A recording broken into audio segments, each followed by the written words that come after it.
What's up, everybody? I'm Metal Nick, I am Jeff Grindstoffer.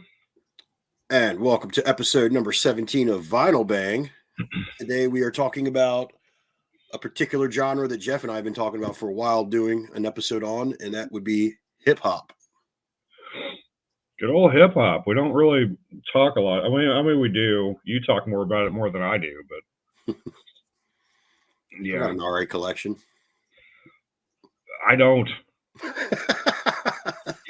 I thought I would be able to contribute a lot to this episode, and this is like, how many albums are we doing? 2, 3? Yeah, that phone conversation last night was pretty funny. Both of us searching through our Discogs to see what we have, and Yeah. at some point when I came home today, I was like, "Oh my god, I forgot I had this one." So yeah, that's what I happens. didn't forget I had anything. I got shit. I got Yeah. nothing. I've got a few. So Pretty decent list. I see some nice stuff on there. So yeah. But Jeff, why don't you kick things off on this episode? All right. Let's see. What do I want to start with? I want to start with a heavy hitter. I want to start with. I am not prepared, guys. I am not. Still kind of recovering from having a surgery 2 days ago and not really feeling it. I'm feeling it, just not really feeling myself. I am going to start off with one from my childhood. This is one of the earliest hip hop albums that I ever heard, and one of the biggest influences on me as far as hip hop, and is a running gag on Vinyl Bang. It's a running joke between Nick and I. Cypress Hill. Yeah. Cypress Hill. Black Sunday. Man. The bong. What? Yeah, that's from the bong. What an album, dude. Like, beginning to end, and just every song on this thing is just ridiculous. Yeah. So good. This is like, it would almost be one of my Desert Island albums. And it would be right up there. Like, if I could have, like, an extra 1 or 2 albums, this would definitely be on there, because I mean, it's good, but compared to a lot of the other stuff that I listen to, it just doesn't really stand up. But this particular pressing, this album itself came out in '93. This pressing is the 20th anniversary edition. It was released on 4/20. In 2013, there were 2 different runs of this particular pressing for Record Store Day. They did a numbered official Record Store Day release, and then they did an unnumbered unofficial Record Store Day release, which is this. I didn't get the Record Store Day pressing. It's not numbered. There's nothing special about it, but I had to have it. I mean, it's just one of the albums that I had to have on vinyl, and I'm glad I do. But yeah, it gets a fair amount of play on the turntable, just because it's like I said, a phenomenal album. Definitely a banger from start to finish. Yeah, I mean, it's so good. The album after, like, the debut album had its moments. There's some really good tracks on the debut album, and even on the pump. And on the pump. Yeah. How I Could Just Kill a Man. I mean, just it's a great album. Such a good. But this is like going back to the debut sophomore debate. This is it. Yeah, I think that's their best album. My opinion. Absolutely. 3 Temples of Boom was really good. Again, it had its higher moments as well. Higher. But Swing and a Myth. But yeah, this is a great album. Love Black Sunday. Oh. Yeah, that's a fun one. I Jesus Christ, cock the hammer. We ain't going out like that. When the shit goes down. There's some good ones on that record. And I think When the Shit Goes Down samples Black Sabbath. I think so. Yeah, they have the harmonica from The Wizard. Yeah, you're right. But yeah, that's a well, phenomenal record. I think I was in the 6th grade when I first heard "Insane in the Brain," and people would just sing that song over and over at the pool. I had no idea what they were fucking talking about. And I went home and saw that music video at a friend's house TV, and was just like, yeah, these guys are great. yeah. He's B Real has one of the most unique voices in hip hop. I met Sendog at a concert many years ago, and he was on his way to go watch Cottonmouth Kings or listen to Cypress Hill with Cottonmouth Kings. But yeah, I was like 18 years old when I met him. He was just like, yeah, whatever. He signed my ticket, and I don't know where the hell that went, but Oh, yeah, that's cool. That's cool. You met him. They were they were just in Kansas City Friday night, and I was going to go see Cypress Hill, but I was laid up in the hospital having surgery all day, so I didn't get to go see Cypress Hill. But yeah, kind of bummed. Like I saw them Lollapalooza in 94, I think, yeah, 93, 94 or some shit. I think they were a long time ago. I saw them and Sinead O'Connor at the same Lollapalooza, so that was a fun year. But yeah, I have seen them. You know, I saw them too. Yeah, at that music festival, the HF Festival.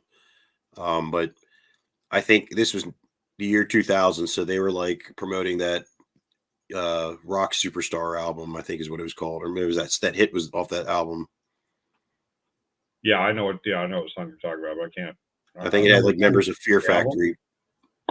Yeah, I don't remember the name of the album. I just remember that song had like Dino from Fear Factory played guitar on that album. Yeah. So cool. All right. So my first record I'm going to talk about is a band that I don't know if you want to call these down south or Midwest or whatever, but these dudes were a very big deal to a lot of people in the 90s, and then in the 2000s, I think they really blew up. They were on a soundtrack to that Hustle and Flow movie, or at least Juicy J wrote the soundtrack to that movie, and the band is called 3 6 Mafia. This one's got an Obi strip on it, and it is numbered. Nice. 2, 3 of 500. One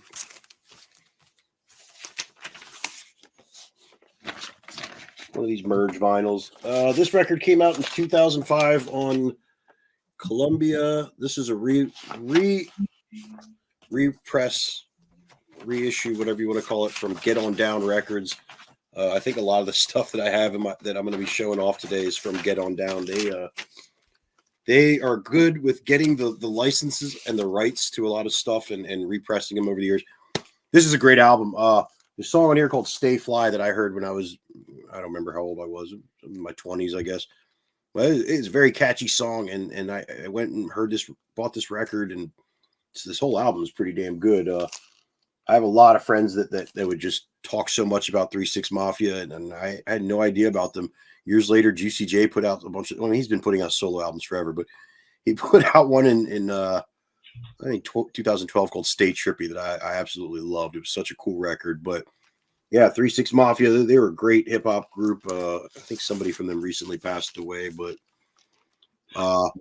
this was one of the hip hop albums that I knew I needed to have in my collection, just because this was a group that I absolutely enjoyed at one point. And certainly a fan of Juicy J. He's great. He's really good. Right on. Yeah, I've heard a lot of people talk. I never got into that group.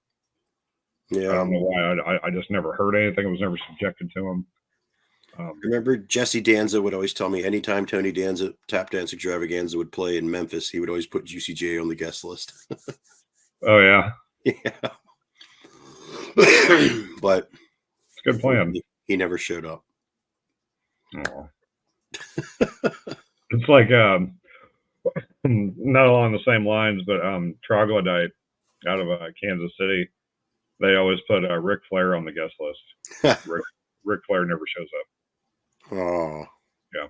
They have a song called Ric Flair's Hair. It's like one of those 2-second like woo.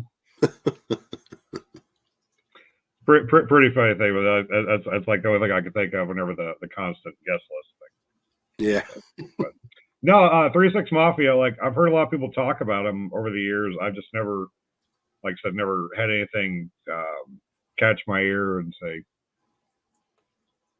yeah, 3-6 Mafia. Check out Stay Fly. That's a pretty catchy song. Yeah. I mean, it's like early 2000s, like 2005, 2006. It's good stuff. Right on. Right on. All righty. Moving on. All right, moving on. Yeah, I have no enthusiasm, so I'm just going to go in order that they're on the chair here. Okay, so next that means we're going to go with a greatest hits album that I once again picked up while I was shopping for socks and toilet paper at Target. This is the part one Tupac's greatest hits thing that came out in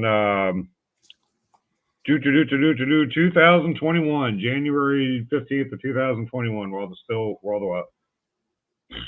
the world was still under lockdown and you couldn't go anywhere and do anything.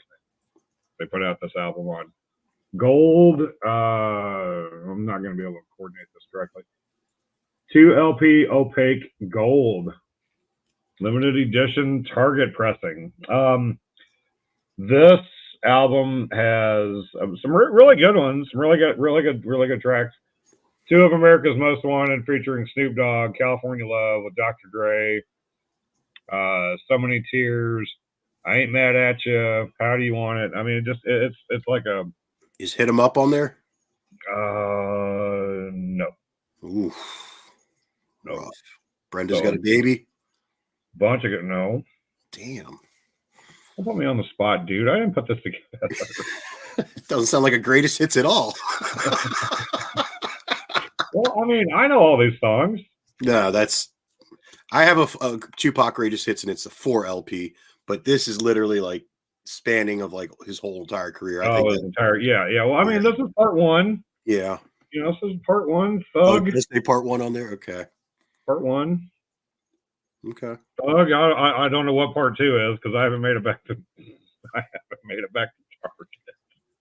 Don't make me laugh, dude. That fucking shit hurts. But no, this is a good. It's got, you know, Hail Mary, Dear Mama. I mean, okay, come on, dude. No, those are like the essentials for sure. Yeah, I mean, the one that I have had like more deep cuts on top of his hits, but that, you know, that one is strictly hits. What you got right there. Right. Yeah. This is the radio friendly stuff, the stuff that he was, you know, had videos for or whatever. But the anti-Thug, because Thug would be the, you know, not popular or whatever, yeah. You know. But whatever, dude. I'm not a Death Row alumni. I don't have any decision in saying what songs made on part one. I think he only put out like one album on Death Row, and then everything else was, I don't remember what he was on before Death Row, but yeah, Tupac was awesome. I mean, if anybody I know a lot of people were not alive when he was around, at least younger people that, you know, they look up to like Kanye and Jay-Z these days, but like when Tupac was alive, I mean, the world of hip hop was different, and thug or gangster rap was a totally different thing. And I bring up that song "Hit 'Em Up" because that is probably one of the most crucial diss tracks I've ever heard in my life. I mean, like, he's literally telling Biggie that he fucked his wife and all this other shit in that song. I mean, it's at the end he talks about killing his children and all that shit. It's brutal, but that was Tupac. I mean, he was a fucked up dude. He didn't give a fuck. He did not give a fuck. I'm happy to say that he was born in Baltimore, Maryland, but I think in the end he claimed Oakland as his place that he wanted to be in. And yeah, great artist, one of the best hip hop artists of all time. You know, I think that's a huge debate with a lot of people these days, but growing up, people like you and me, our age, like hands down, Tupac fucking just he held it down for hip hop in the 90s for sure. Oh yeah, for sure. Yeah, he was definitely one of the, and again, like you said about Sendog, about having, you know, the unique voice. I mean, just, you know, when it's Tupac, you know, when you're listening, you know, just nobody else sounded like him, and I'm sure people tried to replicate him, but Can't do it. Can't do it. No. Speaking of, just real quick before we move on, what that movie that, God damn it, the group he was in, the Humpty Dance, Digital Underground. Digital Underground. That movie, Nothing But Trouble. Mm-hmm. I saw that the other day. That was on TV, and I watched it out of just nostalgia reasons or whatever. But to see young ass Tupac in the Digital Underground in that movie was like, holy shit, dude! No, I didn't realize they were in the movie. I know they had the song for the soundtrack, but he's in a couple times. I mean, he doesn't have any speaking parts or anything, but just like you can see him in the background with the group. Yeah, you can see it's Tupac. He's got the hair like cut off to the side of the fade or whatever, but yeah, it's Tupac, and it's like, holy shit, dude! Look at young ass Tupac in this movie. He was originally just asked. They were asked to take him on the road, and they didn't know what to do with him. They were going to make him a roadie or something, and he was like, "I'm down." But then they just saw, like, every night they would have him on stage dancing with him, and they saw how talented he was, and I think they knew that they shouldn't have been holding him back like that. And then he went off and did his own solo stuff. But right. Yeah, I remember finding out that fact at some point and going back and watching a bunch of their music videos. And I think the song is called All in the End or All the Same. But yeah, he's in that. He's got like a whole line in that song, a whole verse. All around the world, the same song. Yeah, that's it. There you go. But good stuff. Ow. God damn it. All right. Moving on here. My next record is a band that I talk about frequently on here. One of my favorite groups of all time, the Beastie Boys. Hello, Nasty. This is one incredible fucking record. I think I was a senior in high school when this came out, and I just remember, this was their first record with Mixmaster Mike, and boy, oh boy, did they change the game with this album. I mean, the bass on this record, everything was just all mixed up on here. This is an OG pressing on translucent orange or yellow, whatever that looks like to you. That's orange. Orange. I don't know. Also, I have a little thing here that Nice. This is from a show in Philadelphia that I bought this off of some group I was on Facebook years ago. Track list: Super Disco Breakin'. What a great opening track. The Move, probably my favorite song on this record. I don't know. There's some good ones. Remote Control, Song for the Man, Just a Test, Body Movin', Intergalactic, which that was like a big hit for them if you don't know this band at all. Sneaking Out the Hospital, Putting Shame in Your Game, Flow and Pros. I like that one a lot too. That's just MCA, but that's a really cool song. And Me, 3 MCs and 1 DJ. That's a really cool music video. The Grasshopper Unit, Keep Moving, Song for Junior, I Don't Know, the Negotiation Lime File. That's a really cool song, actually. Electrify, Picture This, Unite. I love that song. Unite's got a really cool, just everything on that song is great. Dedication, that's a very funny song. Mike D shouts out the black metal band Venom on that song. Dr. Lee, PhD. It's a song they do with, what's his name? Lee something. It's like a reggae song that they wrote and performed with this guy on vocals. And Instant Death. Great album, phenomenal album. The Beastie Boys. I think I said in the last in the 1994 episode when we were talking about when Sabotage came out, how Beastie Boys blew the fuck up. I truly believe that when this album came out, like, they blew the fuck up. I mean, they went from playing like small clubs to stadiums after this, I think. And everything Beastie Boys did, I always thought was amazing. This record is just start to finish quite a fucking album. Agreed. Yeah. Putting Shame in Your Game. That's probably one of my favorite Beastie Boys songs ever, just because it's so good. You'd be like, hello, Nasty, where have you been? Dropping funky beats out the dungeon. Yep. It's a great album. There's a couple other ones on there too. Like I was telling you a couple weeks ago, whenever Melanie and I drove out to drove out to Baltimore for Blake's celebration of life and all that. We were listening to Super Disco Breakin', and the cop siren, and the song came on, and she was like, "Was that the song?" It made me laugh. I was like, "Oh, you don't know your Beastie Boys. Get out of the car." Sometimes I like to brag. Sometimes I'm soft spoken. And when I'm in Poland, I eat the pen of coking. And then the siren goes off.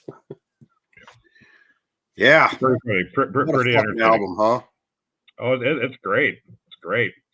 I should have wore my my shirt you got me. The cartoon shirt. Like, you didn't want the angry Mike D shirt, so I had to get you. Without that, like, okay. All right, okay.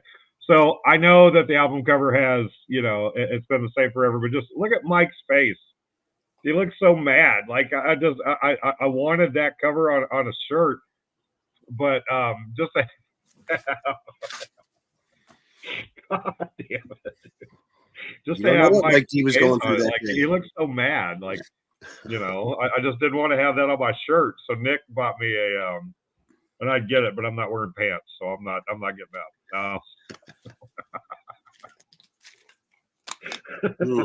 He bought me a cartoon version of the shirt, and it's like a white shirt with a red collar, and it's cool. It's them in the sardine can, but it's like a cartoon. Yeah, cool shirt. Definitely. All righty. All right. So getting away from too much information, about half naked on fucking camera. All right. So up next in order in the chair is Run the Jewels 4. This album is actually, the spine is in their new background that we have now in the thing. We have the spines in the background of the videos now, or in the back of our things, and you can see that part right. Oh, you saw it on there? Yeah, Run the Jewels 4, I think. Anyway, Run the Jewels 4. This album came out in 2020. It came out during the pandemic. I don't think they hyped it up either. I think they just released it one day. Like, here it is. Yeah, that's exactly how it happened. I remember that. Brand new album, brand new Run the Jewels album, and I was so excited. This thing, I listened to this for like a month. Literally a month. I mean, this album is so good. So good. Sorry. Yeah, whenever this came out, like, this is all that I listened to. It was just, it took over my life. So good. Just beginning to end, so good. There's a bunch of special guests on this, like Josh Homme's on this. Oh, really? You know that? I did not know that. yeah, Josh Homme plays guitar, I think, on one of the tracks on here. I can't remember exactly what song it is, but they pressed this on vinyl a few months after the album had been out, and I think I got the second pressing. And this is blue. Shut the fuck up. That's pink. It's a pink. It's the only fucking pink record I own, but it actually looks pink. Yeah, there's a couple other guests that they have on this, but I mean, none of them really stand there. Or if they do, Zach De La Rocha is on it again. Yeah, like, Zach's on every album. Is he? Yeah. Oh, I didn't know that. Well, I mean, at least from the second, third, and fourth one, yeah. I don't know. I can't remember if he's on the debut album or not, but I mean, yeah, Zach De La Rocha is absolutely, and Close Your Eyes and Count to Fuck. I mean, that's his voice is the beat of that song. But yeah, that's the only album of theirs I have. Part 2. Is that 2? I think I have 4. Oh, okay. This is the only album you have from. Yeah. I thought you were talking about 2. But no, yeah, this is so good. Number 4. There you go. Number 4, and that's it right there. Oh yeah. That pink spine that is next to Run DMC and Rush, and oh man, you can see all of that, huh? I can. Gee, you got better eyes than me. Thanks. I forgot Glasses. I had Run DMC. Yeah, that was a free. That's their first record. Somebody gave that one to me for free.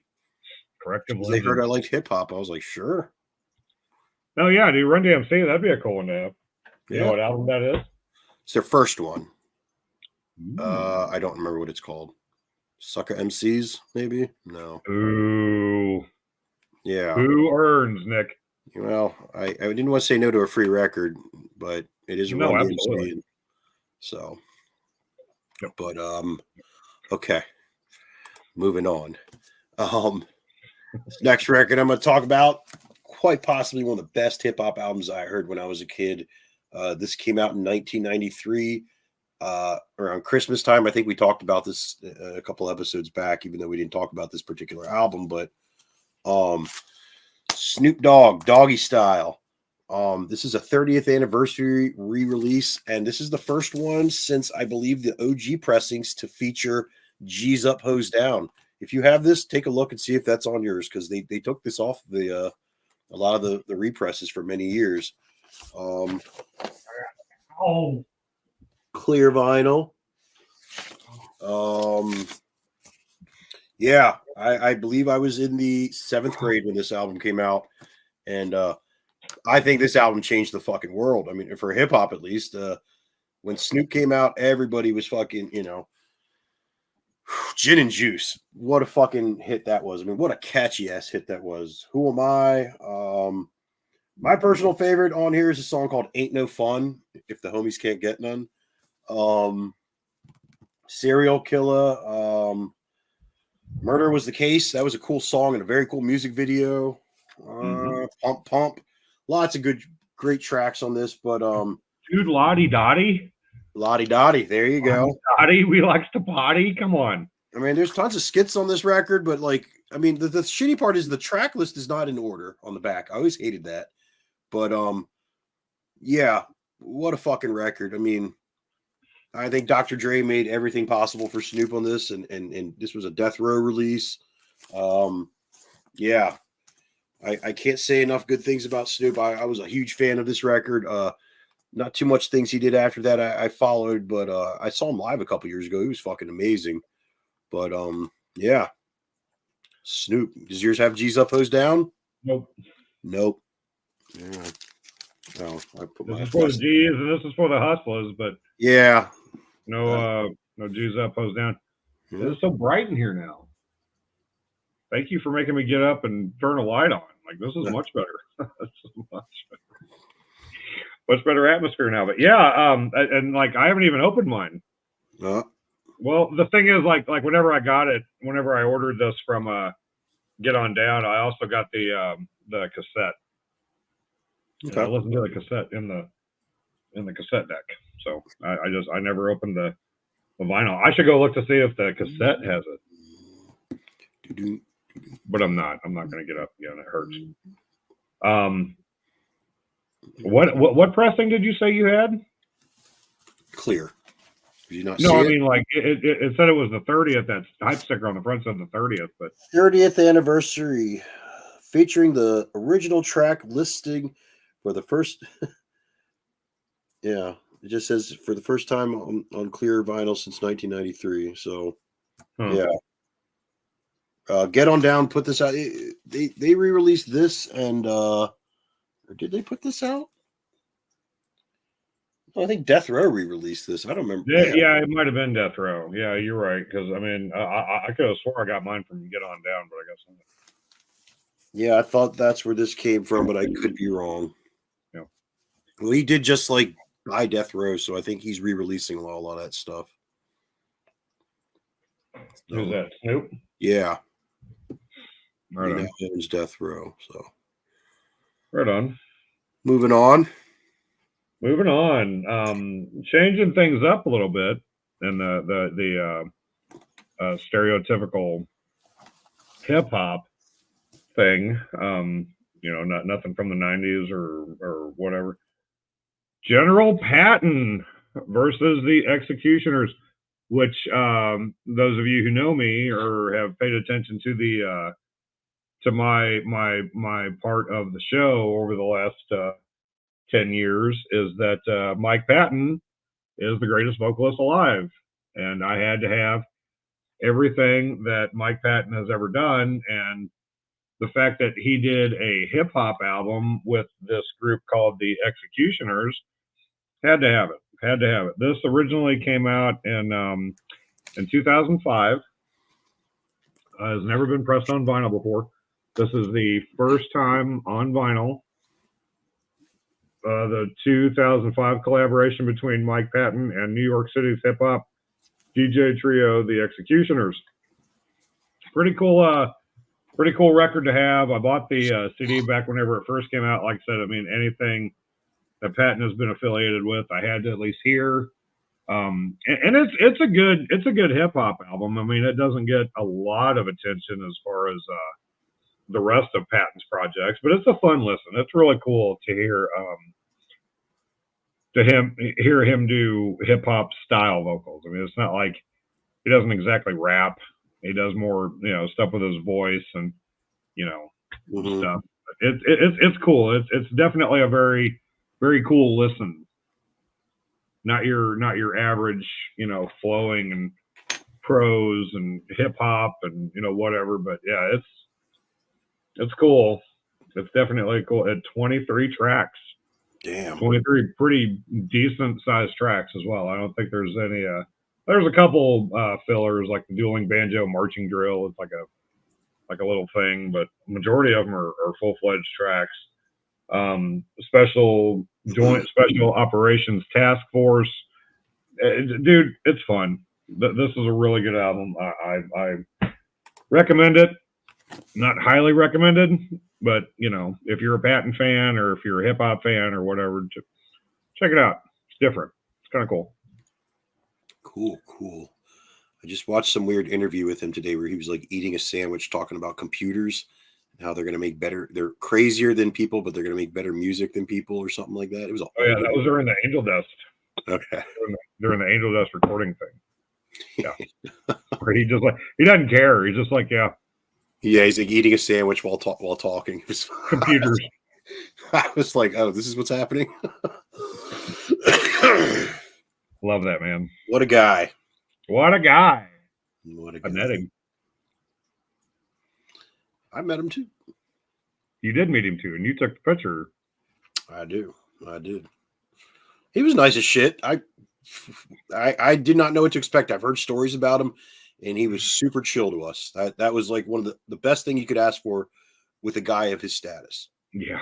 Because some people can just be jerks for no fucking reason. And he was kind of talking shit to the crowd that night, I remember. But he was cool as fuck to us, I remember. Just super nice. And I was like, wow, that was an experience that I will never forget. Me either. Dude, I was so... I could do an entire episode about that night. I just like... He said he liked my beard. I was like, I am not married anymore, Mike Patton. What are you doing after this?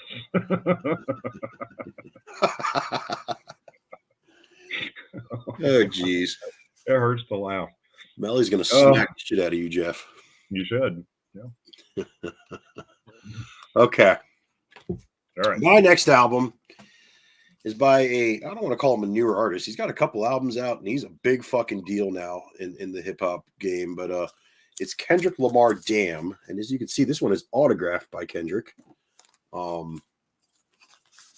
This came out in 2017 on Aftermath and Interscope, which is like Dr. Dre's jam. It is on red vinyl, as you can see.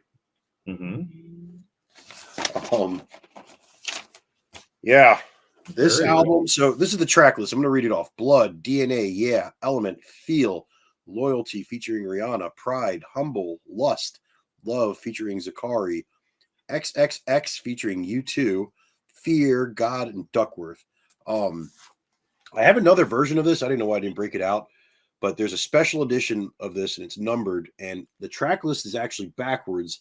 And they said that was the way he actually intended to have it, like the track listing, but for some reason somebody flipped it, and that worked. It actually works great. But yeah, I saw him back in 2017 in DC. It was probably the most expensive concert ticket I've ever paid for in my life. Well worth it. He was incredible. I discovered him when he put out the album To Pimp a Butterfly. That's probably my favorite one he did. There's a lot of music, a lot of instruments on that record. So it really captured my attention. This one it's got a whole different vibe. The feels on it are amazing. The song Pride, that's one that it's a slower song, but it always like struck the heart chords with me. I'm a big fan of this guy. He's a great musician, great artist. He really knows how to fucking move a crowd and an audience, and just easily one of the best hip hop artists, at least of the last 20 years, I would say. But look at that, autographed. Yeah, that's cool. Quite a get, and it was on his website. Like he was selling them for, I don't remember like how much, but was pretty lucky to get one when the pre-orders went up. It was like autograph shit. Yeah. I saw Eminem did that a couple years ago and they were like $500 each and they sold out so quickly. And I'm like, yeah, where do you people get your money? Right. I couldn't believe that. Now, okay, that track list, go back. There was a song on there that was called XX. Who was that with? Did you say U2? Yeah. XXX featuring U2. Like, with or without you, U2? I believe so. Like Bono and fucking The Edge, U2.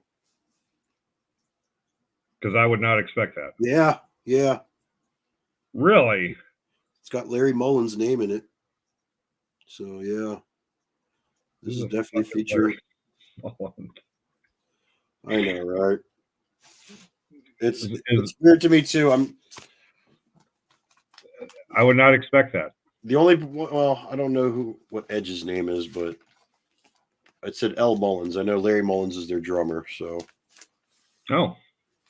But yeah, maybe it's just. Again, I just would not expect it. I don't know Kendrick Lamar. He's another one of those new artists that I just never got in. And I know you're a fan. I know you've talked about it a lot. You're a huge fan. Never got into him, but I would not expect for you two to be a part of that, to be part of a Kendrick Lamar album.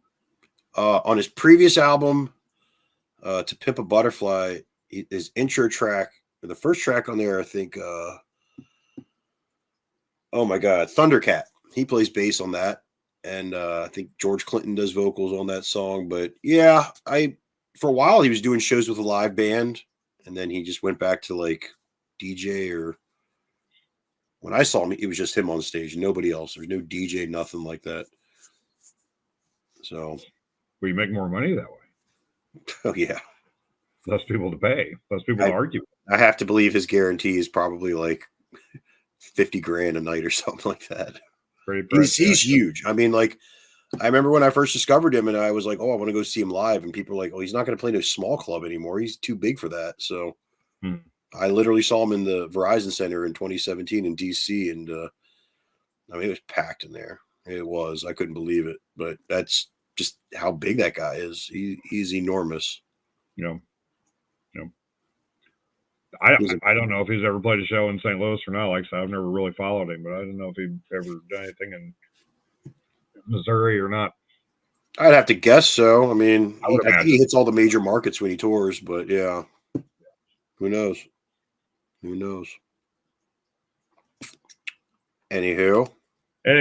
moving on.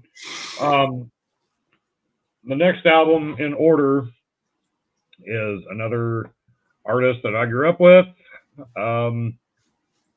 Ice Cube. This is the 25th anniversary of Death Certificate. Not the greatest Ice Cube album. It's not The Predator. Remind me what tracks are on this one. On this one, it's got The Funeral, The Wrong to With. God damn it! Now I want to watch The Brothers Solomon. You ever seen that? The Brothers Solomon. It's hilarious. There's a scene where like they're talking like they want to in her, but that's a whole other episode. Giving up the nappy dugout. Look Who's Burning. Man's Best Friend. Like I said, it's not the greatest Ice Cube album. Okay. But the cool thing about this is that it comes with 3 previously unreleased songs. Oh, hell yeah. Which I think was like the drawing point of me getting this 25th anniversary. I mean, The cover is, of course, absolutely, I mean, completely different from the original. Oh yeah, what's up with that? Yeah, it's a whole rework thing. It's a whole thing. Uh-huh. Yeah. Different cover, New package. I got you. new package, new tracks, whole new Ice Cube.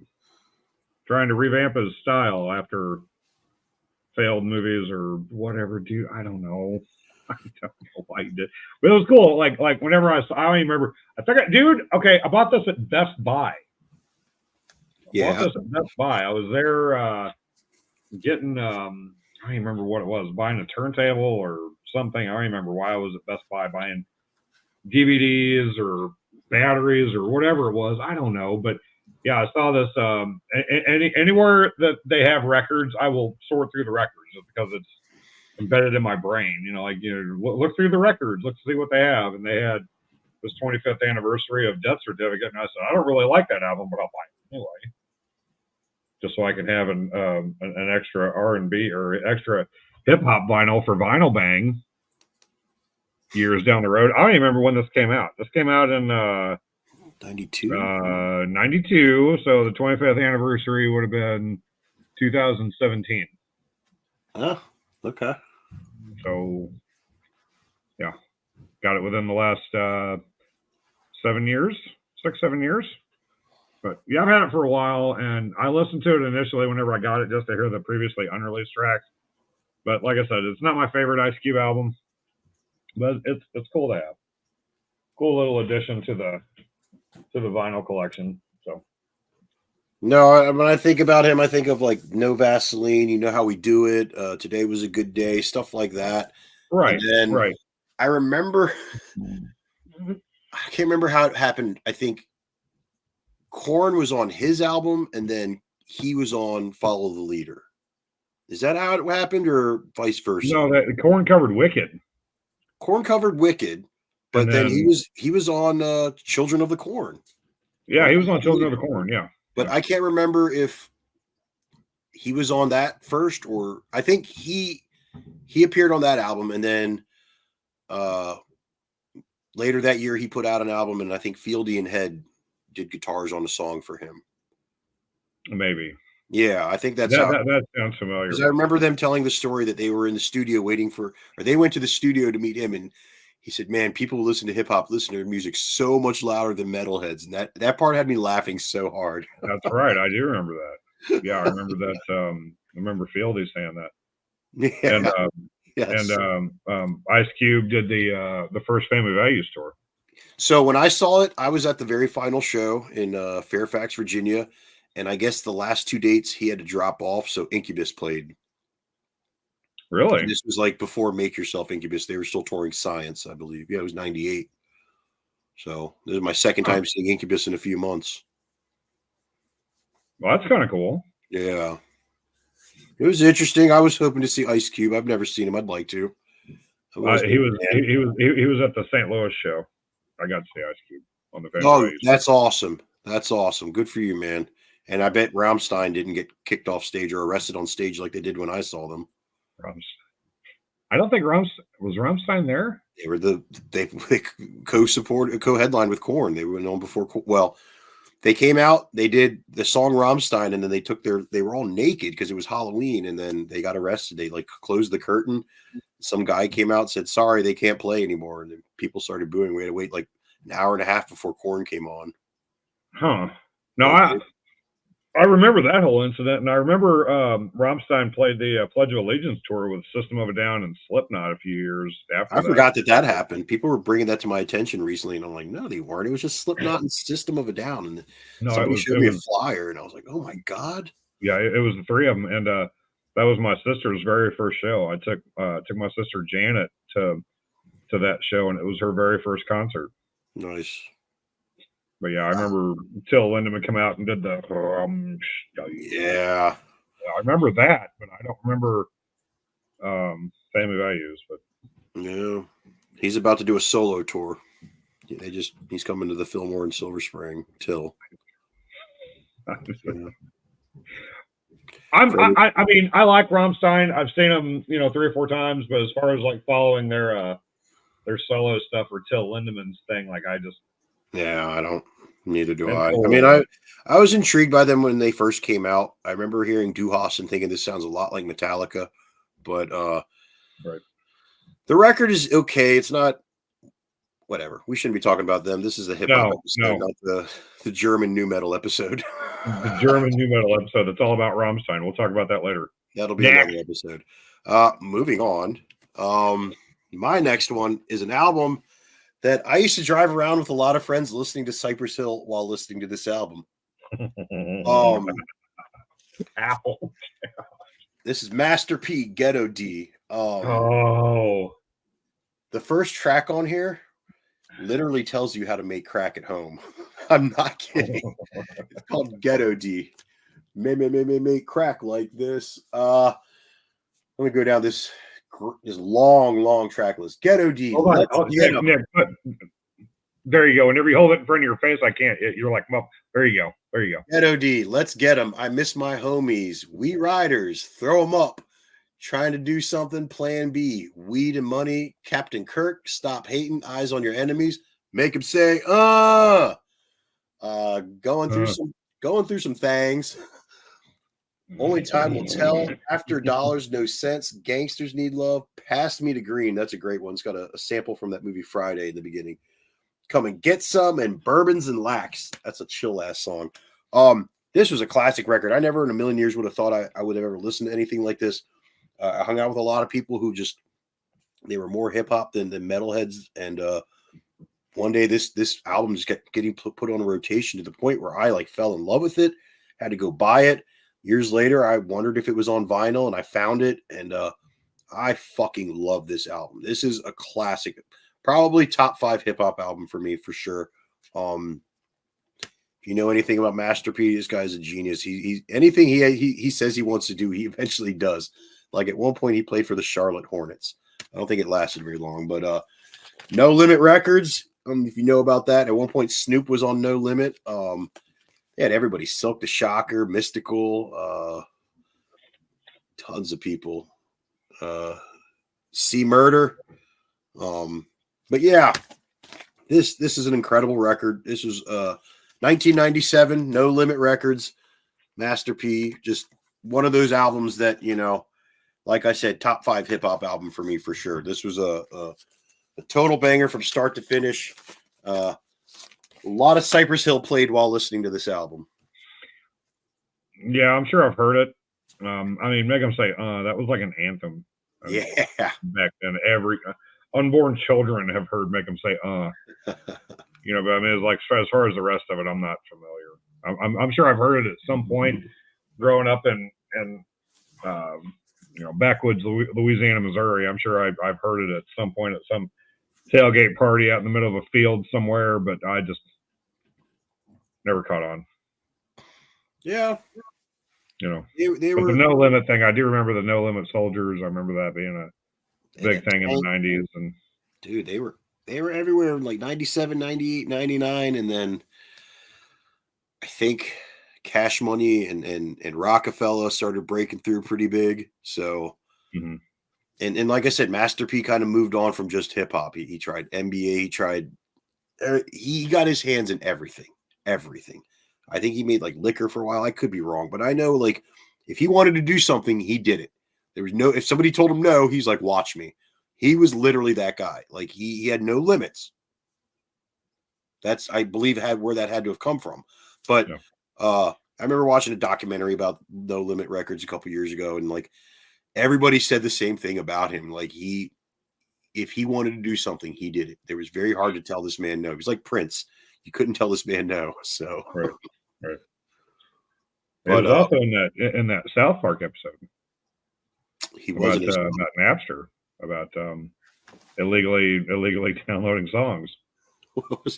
His kid didn't get that. What was it for his birthday? Private island. Yeah, his kid didn't get the private island because the boys downloaded their music on Napster. That episode was too good. The way they're making him feel like shit for downloading music from millionaires. Yeah, Britney Spears had to downgrade her Gulfstream jet to without a gold bar on the side. without the gold bar.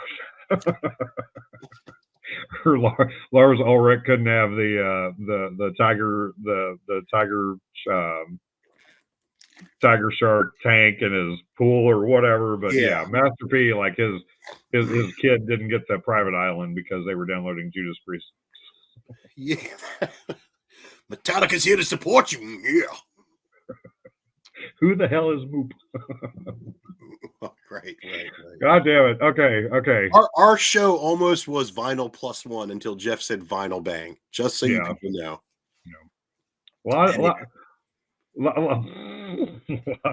That's from that episode.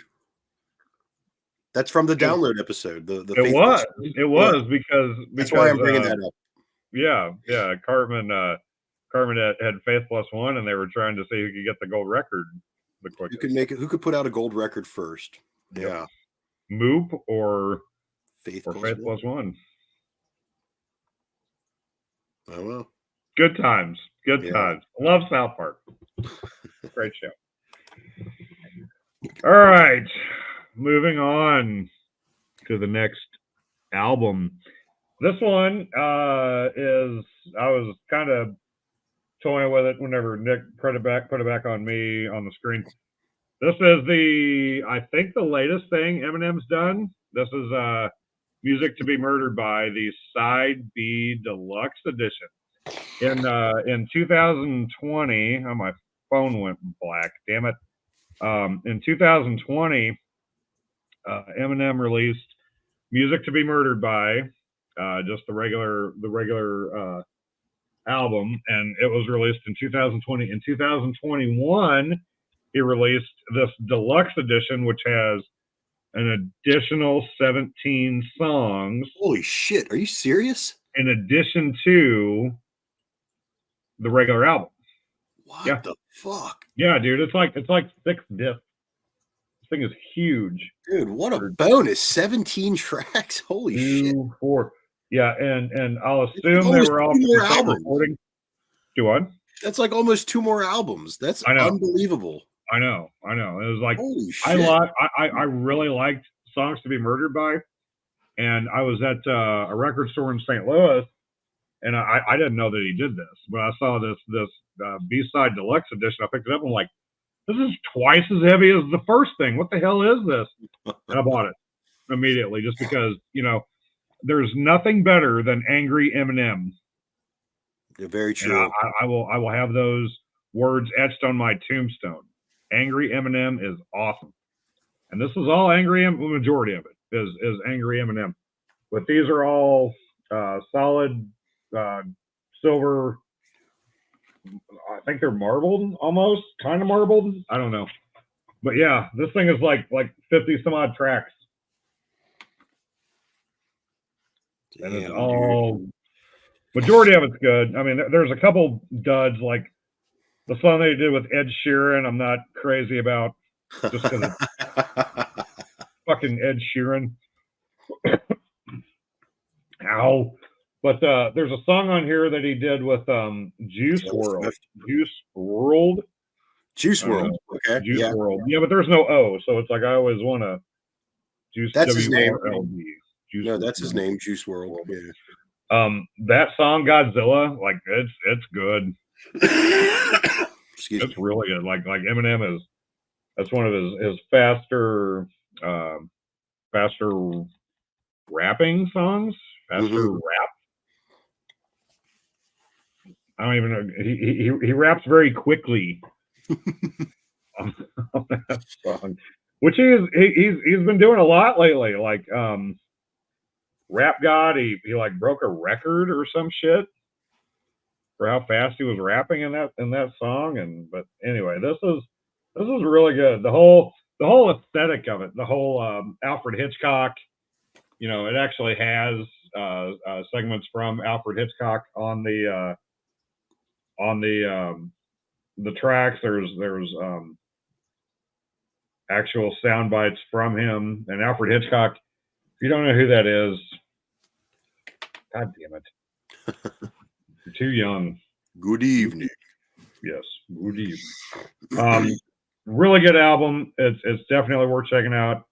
It says Shady Records. I don't know how long Eminem's had his own thing, but yeah, it's got Shady Records. There you go. So kind of cool. It's also an Aftermath produced by Dre and Slim Shady. He's from here, and he's from Missouri somewhere. Really, I always thought he's from Detroit.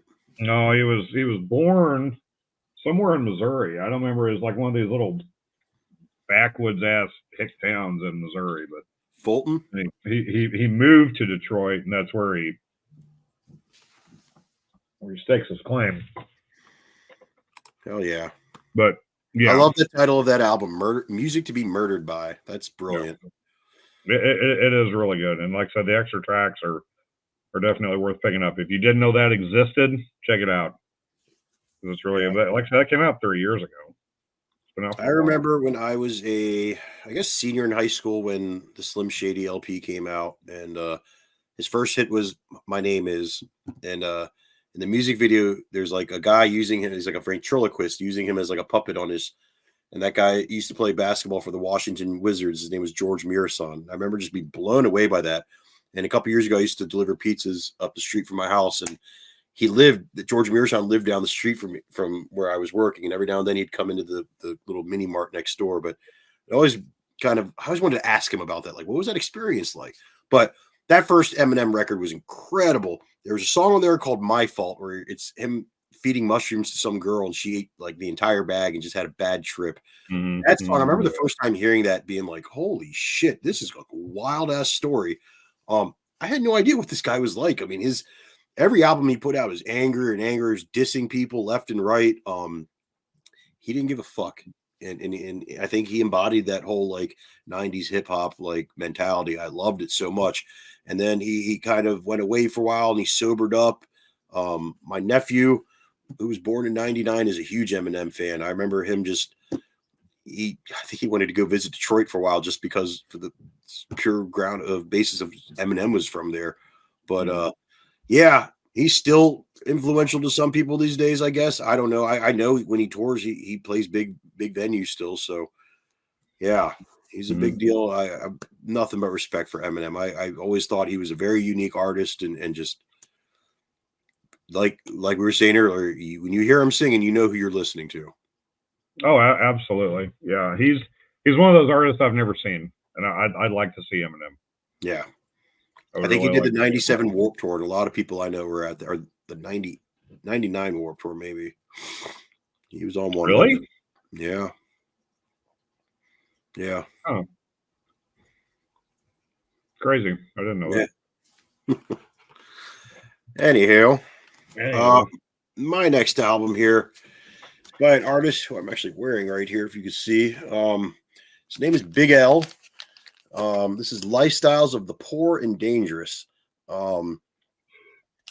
This record, this came out in 1994. This was his first album that he put out. I don't know who repressed this one, but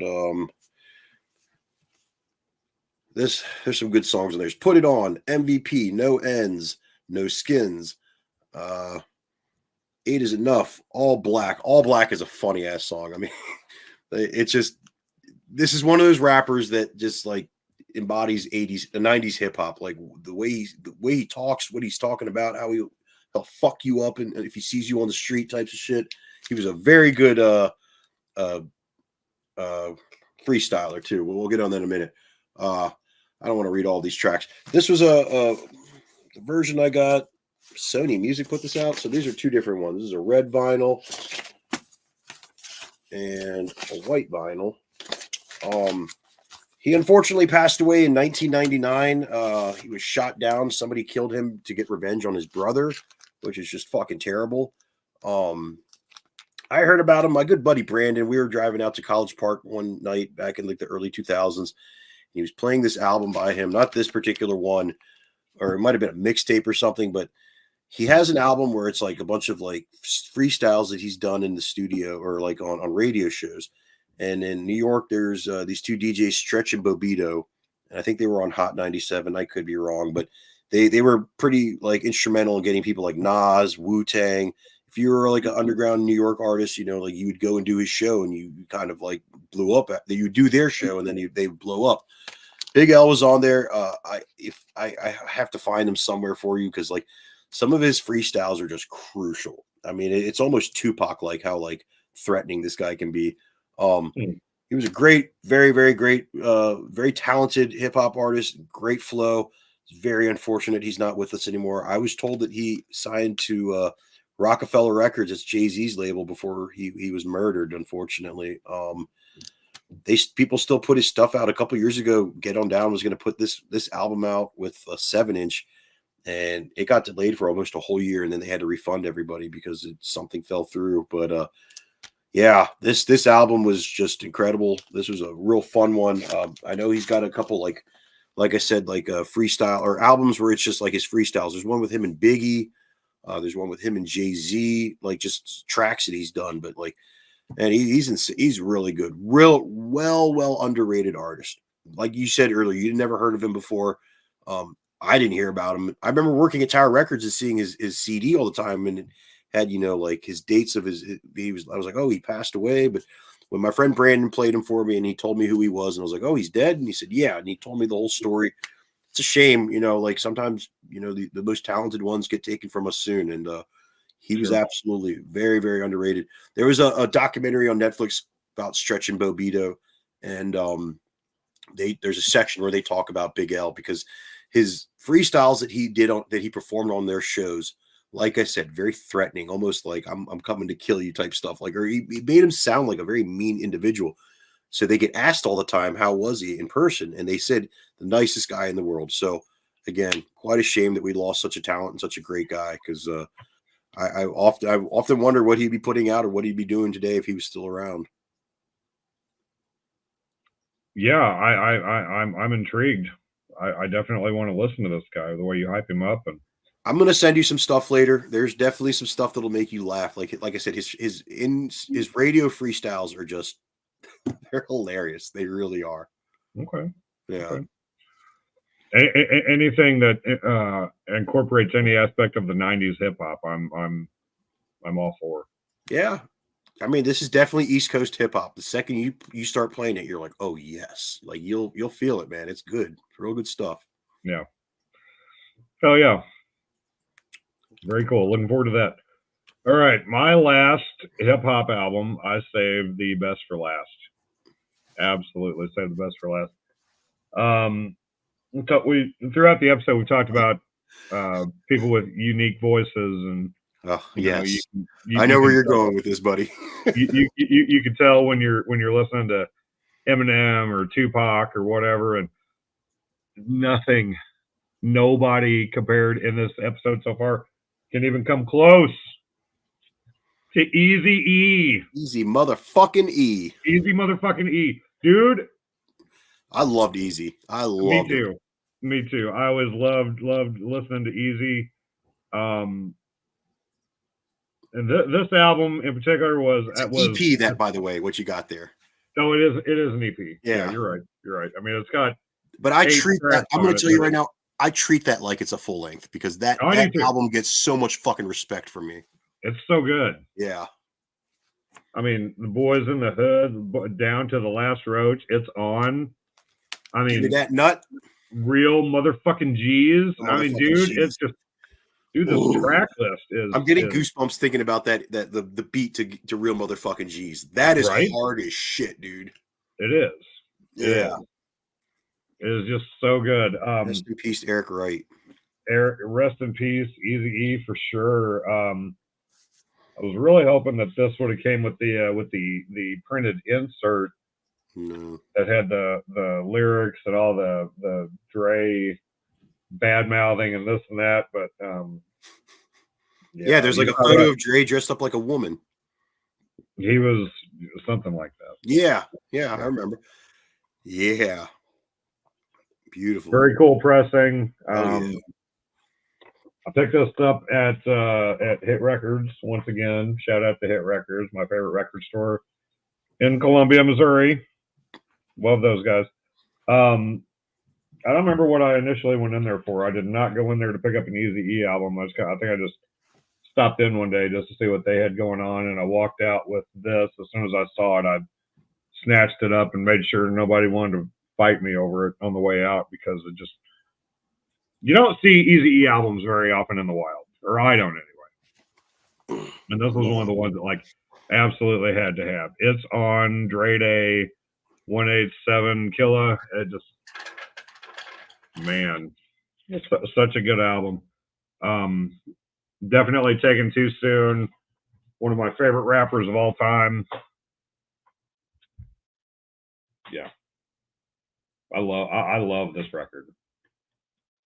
So good. No, absolutely. Man, when I think about that album, I mean, I remember, I think I was in the seventh grade when that one came out. And I mean, like the intro track sounds like the intro track to The Chronic. And I mean, he goes like full on Dre and Snoop on it. And I was like, holy shit, dude. Like, there's some real beef here. And, you know, I was so young. I don't know shit about shit. I really don't. I don't read magazines or any of that stuff. So I didn't know what was going on with any of that beef. But like, dude, those songs, even those music videos, like they went hard on Dre there. But I've always been a fan of that song, "Gimme That Nut." It's there's just, those lyrics are fucking hilarious. They really are. I mean, like he's a wacky motherfucker, but like, man, Eazy is just rest in peace, man. Like I remember I think it was like a sophomore when he passed away, and I was just floored by that news. Like, what the fuck, man? Like, you didn't think that was gonna happen. You really didn't. And gone too soon. He was a legend. Definitely created NWA and you know, stirred up a lot of shit between people in the 90s. But dude, Eazy fucking E, man. What a guy. I mean, there was a lot of potential there as well. I mean, like what he could have done. You know, it's a shame. Yeah, it's an absolute shame that we lost. That's what I always think about. Like, if he didn't die, how many more records he would have put out, or if NWA would have ever reunited. You know, like there's just, you know, and I guess what they said, he died of AIDS, or of HIV, but like there's like other rumors out there. I don't know what happened. I really don't. I shouldn't comment on it, but like I said, I was pretty floored when I found out about that, because you don't expect that shit from, you know. Right. So, and I'm pretty sure that him and Dre made amends before he passed. Yeah. So that was cool, you know, for the NWA, you know, roster for those two in particular to make amends. And absolutely. So that was pretty cool. For sure. Pretty cool story. Well, all righty. So my last album, I have to pick this thing up. This is huge. This is a box set from the GZA, Liquid Swords. It's a singles, but there's quite a bunch of cool shit in here. If I can try to do this without this thing closing on me here. It comes with this envelope that's autographed by the GZA there.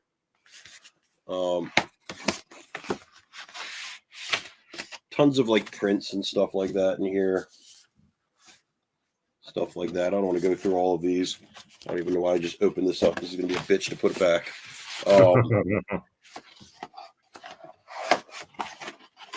Yeah, I'm already regretting that decision.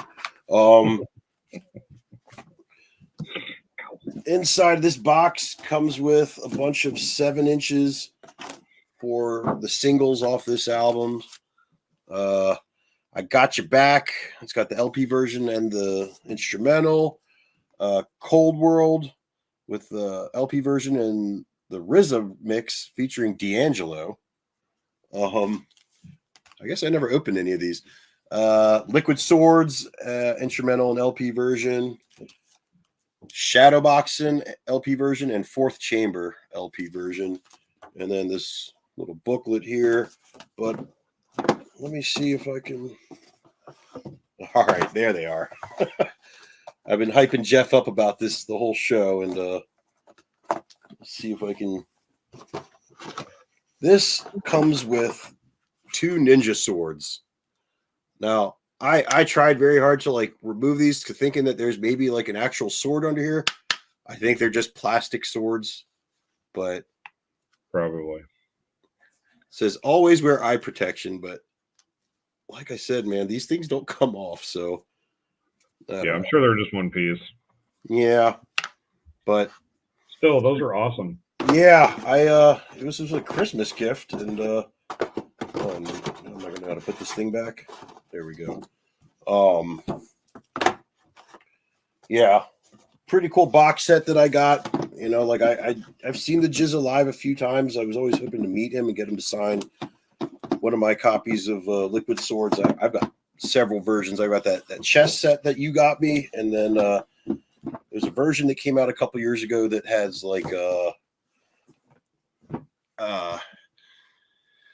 Marvel characters on it instead of the actual artwork that's on there. So Yeah, you were telling me about that. yeah, there's some neat stuff in there, and yeah, pretty cool piece of memorabilia there to have. Like I said, I always thought those swords were real, but I guess they're just plastic swords. Still cool. I mean, it's Yeah. still cool. That okay. So that came out in 1995, or at least Liquid Swords did. This, I don't remember what year this box came out, but yeah, that album Liquid Swords is one of my favorites. Definitely my favorite Wu-Tang solo album. I think I've mentioned that a few times, but yeah, I've seen them live a few times. Once with a live band, actually, that was really interesting. But great artist, and yeah, certainly a fun piece to have there. For sure, yeah, and I mean, you have a lot of variants of that album. I do. A lot. I mean, that's awesome. You know, that for one, that they do all of that. You know, all the different ways to have that album on vinyl. Yeah, they very cool. It's a good way to make money. It's like a band we know that constantly represses their albums that we haven't talked about yet on this episode. Yeah, and we're not going to. We are not going to talk. Yeah. We're not going to talk about it. We're not even going to mention them. Well, we are at the part of the show where we talk about new shit, and I do have quite a big pile here, so I'm going to let Jeff go first, since I think we both have the same new album that just got shipped to us at the same time. Oh, dude, you are going to talk about them, aren't you? Let's do them both. It doesn't matter. Okay. Yeah. Okay. So, okay. I was on the fence about doing these because, I mean, they are new. They're new to me. But I came across, the way this came to be was my sister's boyfriend's family was having some sort of a thing where they were getting rid of a bunch of their stuff, and my father came across a box of records, came across a box of like, I don't know, 200 or some odd records or whatever, and my mom called me and she said, your dad just got all these records. You want to come out and look through them? I said, I don't know. What's he got? And she's like, Black Sabbath, Judas Priest. I said, you stay right there. I'll be right there. Don't you move. So I went out and looked, and I came across a couple. I believe these are OG presses. I got Judas Priest, Screaming for Vengeance. That is in very rough shape. The bottom of it's falling apart, and you know, I'm sure the record has absolutely seen better days. What else do I got here? I got I'm not absolutely familiar with ZZ Top, but I got a ZZ Top record just because, hey, free record, why not? You know. And one more that I got a couple for a friend of mine. I don't really want to show on video what I got, but I got Black Sabbath, Heaven and Hell. So I have another Black Sabbath album from my collection. This is of course, the first album with Ronnie James Dio. So pretty cool additions to my collection, and I'm pretty sure they're all OG presses. But as far as the record that Nick and I were just discussing, this is the new Full of Hell record. The brand new Full of Hell record, and I am so excited for new Full of Hell because this band is just, they're so good. They're so good live. We got two different pressings though. You got Can you show yours? A tricolored thing. You got the tricolored thing, and I got a closed casket limited edition. This is a glow in the dark vinyl. This is the second or third glow in the dark vinyl that I have. The first was a split from Fister and the Lion's Daughter back from 2010 or 2011. The Lion's Daughter and Fister did a split record called "And Their Masters Bled for Days," and it was a glow in the dark record. So I'm excited to have another glow in the dark that I can let sit out in the light for a while and then turn the lights off and have a cool looking glow in the dark record on the turntable. Pretty cool. But Full of Hell, I think they did like several different pressings of this. Yeah, there was quite a bit of them out there. I did get that same record. Unfortunately, they played last Thursday, and I was a little under the weather, so I couldn't go. So I wasn't able to catch any of these new songs. But I believe our good pal Alex Chaw was FaceTiming me while the show was happening. I don't know if it was during them or Fetus, but I was out cold and missed his call.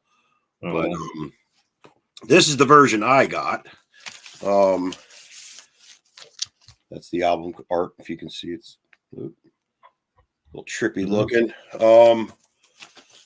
Mine is the white, green, and black variant. Cool.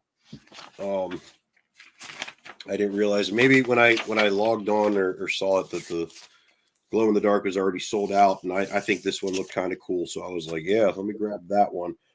These guys are from Ocean City, Maryland, which is a vacation town in my state, and I think it's fucking rad that they come from that area. That's just very neat to me. Recently, I also got in the mail the new Bong Ripper. It's called Empty. I didn't pull these out yet. Damn it. This is a very cool looking pressing. Oh, here they are. I know where they were. Oh, yeah. Nice splatter. I think you and I spoke about this band a while ago, and they released their stuff on their own, and their stuff sells out super fast. So, they're instrumental doom band. If you don't know, if you've never heard of Bong Ripper, I've seen them live about 3 times now.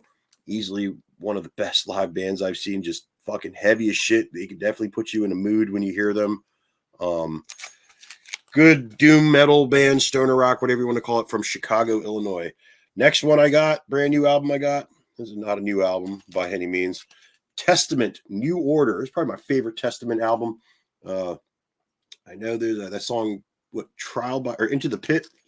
A lot of people accused Lamb of God of taking that riff or borrowing that riff, but I think Lamb of God will tell you they were in love with Testament. I know for a fact they love this band a lot. They've taken them on tour quite a few times. Mm-hmm.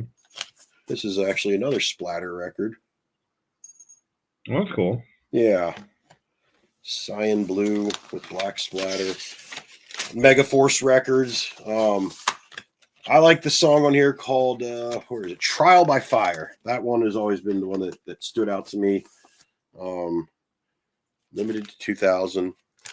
Got that. A band that we definitely don't want to ever talk about or have on our show. I got this autographed copy that was lost in the mail, and eventually somebody got it, and they basically opened it up, probably looked at this and were freaked out, then looked at the label and realized, oh, this isn't meant to be for me, then rewrapped it and took it back to the post office. I had asked for a refund from Cattle, the people who sold this to me, Travis. He sent me my refund, and then about a week later, the record arrived in the mail, and I was like, yeah, somebody got it. They obviously opened it up and returned it to me, so I send him his money back. Obviously, I'm not a shithead, but happy to have this. This is, I think, the 4th pressing I have of this. This is the only one that's signed by them, I guess, but love these dudes. Great guys, even though we don't want them on our show ever. And then this last one I'm going to share happens to go with the theme of today's episode, hip-hop. This is a band that I'll tell you how I discovered them in a minute. They're called Flyana Boss. There's 2 female rappers. One is from Detroit. One is from Dallas. This is just a single, but it's a 12-inch clear vinyl. On Friday nights, there's a channel called MTV Classics, and on Friday nights they play a show called Metal Mayhem, and I always sit and watch it because it's a lot of like 80s and 90s metal videos that I remember from as a kid. And then they always, this is MTV, so you got to sit through a lot of like Jersey Shore commercials or just really dumb commercials. But then they always play these like there's this thing called Push, and it's basically MTV like talking about new artists that they want to feature. I don't know if you've heard of Chappelle Roan. They always talk about her, but the latest one that they talk about is Flyana Boss. And I remember I keep seeing their this little clip of these 2 women rapping, and at some point I was like, this is kind of catchy. So I went and looked them up, saw that they only had 1 record. I think they're very independent artists, but they're very unique. They're they do whatever the fuck they want. I don't think I've seen a couple interviews with them, and I don't think I believe they're kind of anti-record label. They don't like to do like the normal things, but they tour a lot. They're very talented. They got a lot of charisma. That's the one thing that stood out about me, and just a neat pickup that I grabbed. I don't know too much about these ladies other than they're very entertaining. I think they're TikTok artists, or people like to dance to their stuff on TikTok. So that's kind of how they're blowing up right now. And on top of that, MTV giving them that huge push. So yeah, that's the new shit I got this week. Yeah, it's another project I am completely oblivious to.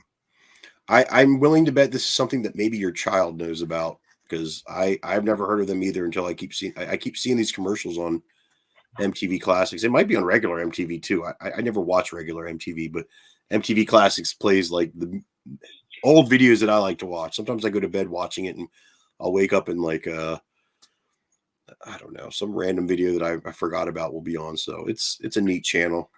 See, that just blows my mind too. I didn't think MTV showed videos at all anymore. Like, what is going on? So there's MTV, there's MTV2, and then MTV Classics. Classics, like 24/7 plays music videos. They don't do shows. They don't do Jersey Shore or Teen Mom or any of that dumb crap. It's all like 100% music videos.